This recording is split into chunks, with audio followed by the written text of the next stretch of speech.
கிறிஸ்துக்கள் அன்பான காலைக்கதை நிகழ்ச்சி நேயர்களே, மீண்டும் ஒரு விசை கூட உங்களோடு கூட இயேசுவின் நாமத்தில் இந்த காலைக்கதை நிகழ்ச்சி வாயிலாக உங்களை சந்திப்பதில் மிகுந்த மகிழ்ச்சி அடைகின்றேன். இந்த நாள் நமக்கு வருகிற வாக்குத்தத்தம் எங்கிருந்து அப்படின்னு பார்த்தீங்கன்னா, யாக்கோபு 2:14 என் சகோதரரே, ஒருவன் தனக்கு விசுவாசம் உண்டென்று சொல்லியும் கிரியை இல்லாதவனால் இருந்தால் அவனுக்கு பிரயோஜனம் என்ன? அந்த விசுவாசம் அவனை ரட்சிக்குமா அப்படின்ட்டு ஒரு கேள்வியோட யாக்கோபு நமக்கு சொல்கிறார்.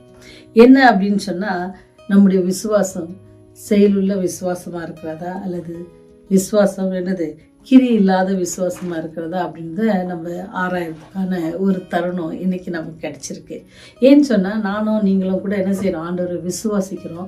ஆனால் நம்முடைய கிரிகள்னால அது எப்படி வெளிப்படுத்த முடியும் அப்படின்னு பார்த்தா, அது நம்முடைய அன்றாட வாழ்க்கையில நம்ம எப்படி நடந்து கொள்றோம் அப்படின்றது ரொம்ப முக்கியமான காரியமா இருக்கிறது. ஏன்னு சொன்னா, ஒரு அலுவலகத்துல என்ன பார்த்தீங்கன்னு சொன்னா, 2 நபர்கள் இருக்கிறாங்க. ஒருத்தவங்க யாருன்னு சொன்னீங்கன்னு சொன்னா நாத்திகர். அப்படி யாருன்னு சொன்னா, கடவுள் இல்லை, எல்லாமே அது என்னது இயற்கையாவே நடக்கிற ஒரு காரியங்கள், இதெல்லாம் இயல்பான காரியங்கள், இதெல்லாம் ஒரு கட்டுக்கதை அப்படின்னு சொல்லிட்டு சொல்லுவாங்க. ஆனா இன்னொரு கிறிஸ்துவ நபரும் அந்த அலுவலகத்துல இருக்கிறாரு. அவர் என்ன செய்வார் அப்படின்னு சொன்னா, எப்பவுமே என்ன செய்வார், ஆண்டவரை பத்தி, ரட்சிப்பை குறித்து, ஆண்டோடைய நீதியை குறித்து, நியாயத்தை குறித்து, விசுவாசத்தை குறித்து இதெல்லாம் நிறைய சொல்லி அவருக்கு புரிய வைக்கணும்னு முயற்சி செய்வார். ஆனா அதுல தோல்வியை காண்பார். ஆனா இங்கே இந்த மனுஷன் எப்படின்னு சொன்னா, இல்ல இதெல்லாம் நீங்க சொல்றதெல்லாம் என்னது ஒரு கட்டுக்கதை அப்படின்னு சொல்லுவாரு. ஆனா அவருடைய அன்றாட வாழ்க்கையில நீங்க பாத்தீங்கன்னு சொன்னா, அவரை பத்தி நீங்க அலுவலகத்துல விசாரிச்ச ஒரு நபர் இதை கதைய சொல்றாங்க. விசாரிச்சப்போ அவரை பத்தி என்ன சொல்றாங்க அப்படின்னு சொன்னா, எல்லாருமே அவரை பத்தி என்னது நல்ல ரிப்போர்ட் கொடுக்குறாங்க, மெச்சி கொள்கிறார்கள். மெச்சி கொள்றதுன்னா தெரியல, ரொம்ப அவரை குறித்து பாராட்டுறாங்க. என்னச்சுன்னா, ரொம்ப நல்ல மனுஷன், யாருக்கும் எந்த கெட்டதிலும் செய்ய மாட்டாங்க. யாருக்கும் உதவின்னு வந்துச்சு அப்படின்னு சொன்னா, யாராவது கஷ்டம் அப்படின்னு கண்ணீர் விட்டாங்கன்னு சொன்னா, உடனே மன இறங்கி என்ன செய்வாங்க, உதவி செய்வதற்குடைய கருத்தை நீட்டுவாங்க. அது எத்தனை பிரச்சனை மத்தியில இருந்தாலும், ஒருவருக்கு ரொம்ப தூரம் கூட்டு போகணும் அப்படின்னா கூட அவர் என்ன செய்வார், டைம் எடுத்து அவங்களுக்கு உதவி செய்வாங்க அப்படின்னு சொல்லி அவரை குறித்து அநேகர் என்ன செய்யறாங்களா, சாட்சி சொல்றாங்க. ஆனா அந்த மகன் சொல்வது என்னன்னா, தேவன் இல்லை என்று சொல்லுகிற ஒரு மனுஷன். ஆனா அவருடைய வழிகள்லாம் எப்படி இருக்குது, எல்லாமே கரெக்டா அவர் செய்வதற்காக அவர் முற்படுகிறார். ஆனா அந்த கிறிஸ்துவரை குறித்து என்ன பேசிக்கிட்டாங்க அப்படின்னு சொன்னா, அவர் எல்லாம் நல்லா பேசுவாரு, எல்லாம் அவருக்கு தெரியும்.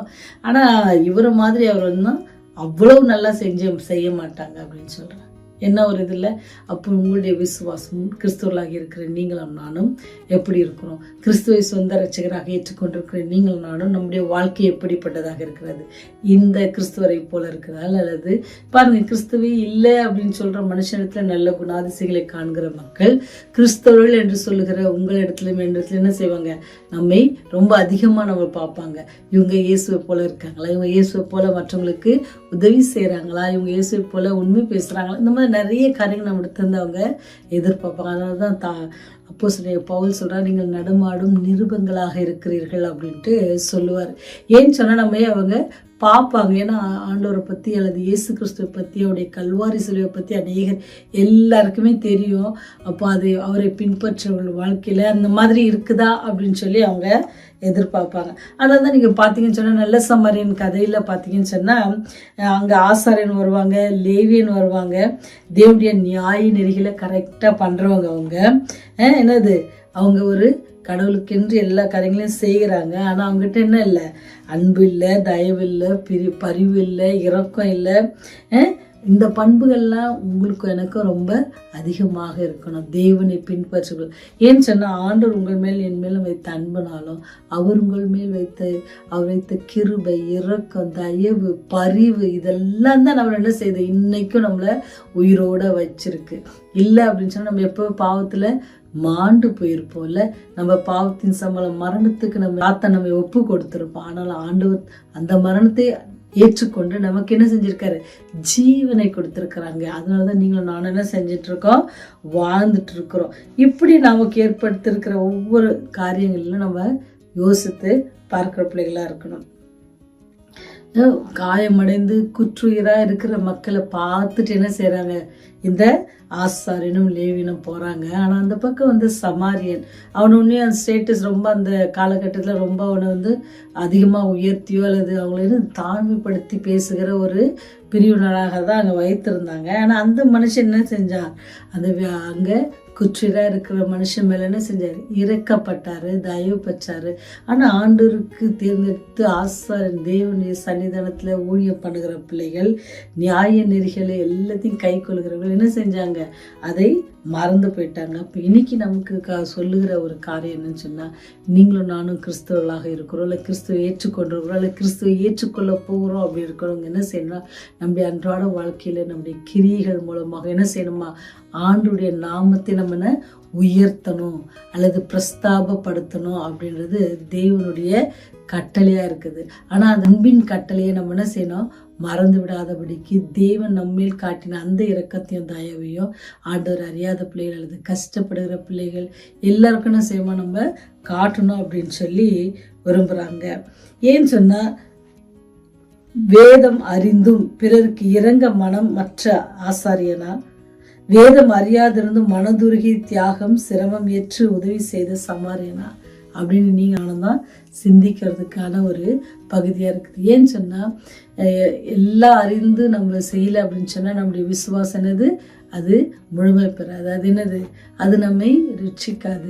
அதே சமயத்தில் நம்ம செய்கிற நன்மை நிமித்தம் ரட்சிக்கப்படுவோமானா அதுவும் இல்லை. ஏன்னு சொன்னா, நம்ம ரட்சிக்கப்பட தேவனுடைய சுத்த கிருபை, அவருடைய ரத்தத்தினால, அவருடைய நீதியினால தான். நம்ம அவருடைய நீதியின் வஸ்திரத்தை தரித்தாதான் நம்மளால என்ன செய்ய முடியும், அவருடைய ராஜ்யத்துக்கு சேர முடியும். அதற்கு நம்ம என்ன செய்யணுமா, நம்ம ஒப்பு கொடுக்கணும். அதே சமயத்தில் அந்த விசுவாசம் கிரியை உள்ள விசுவாசமாக இருக்க தேவன் என்னிடத்திலிருந்தும் எதிர்பார்க்கிறார்.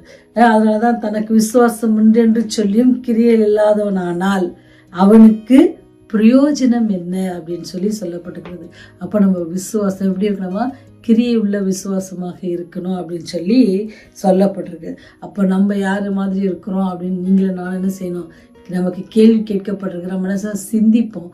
சிந்தித்து தேவனுடைய பிள்ளைகளாக என்ன செய்யணுமா, விசுவாசத்தை என்ன செய்யணும், கிரியினால காட்டுவதற்கு நம்ம முற்படுவோம். அதற்கான தேவ பலத்தையும் தேவ ஒத்தாசையும் ஆவியுடைய வரத்தையும் நாம் பெற்றுக்கொள்வோம். ஜெபத்தோடு ஆண்டவரத்துல சேருவோமா, ஜெபம் செய்வோம்.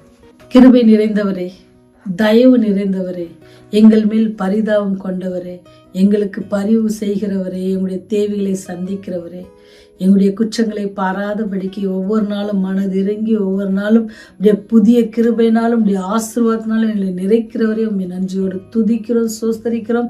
இந்த நாளைக்கான செய்ததற்காக நன்றியோடு உண்மை துதிக்கிறோம் சுவாமி. ஆண்டவரே, இன்னைக்கு கேட்டது போல ஆண்டவரே, நாங்கள் எங்களுடைய விசுவாசம் கிரியுள்ள விசுவாசமாக இருக்க நீங்க கிருபை செய்யுங்க. அந்த நல்ல சமாதானம் போடு எங்களுடைய வாழ்க்கையை நாங்கள் ஆண்டவரே நாங்கள் மாற்றிக்கொள்ள எங்களுக்கு உதவி செய்யுங்க.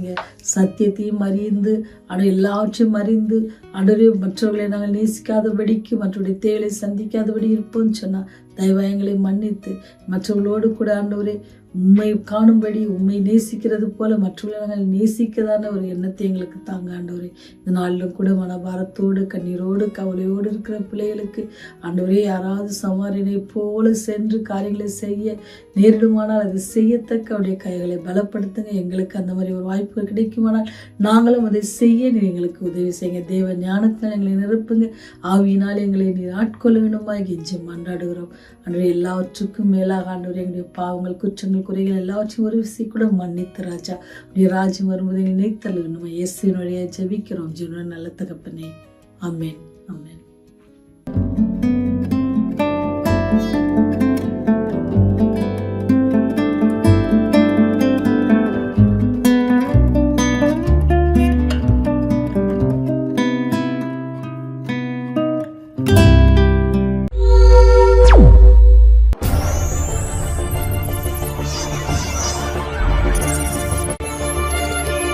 நீங்கள் பார்த்துக் கொண்டிருப்பது உங்கள் ரிவைவல் டிவி.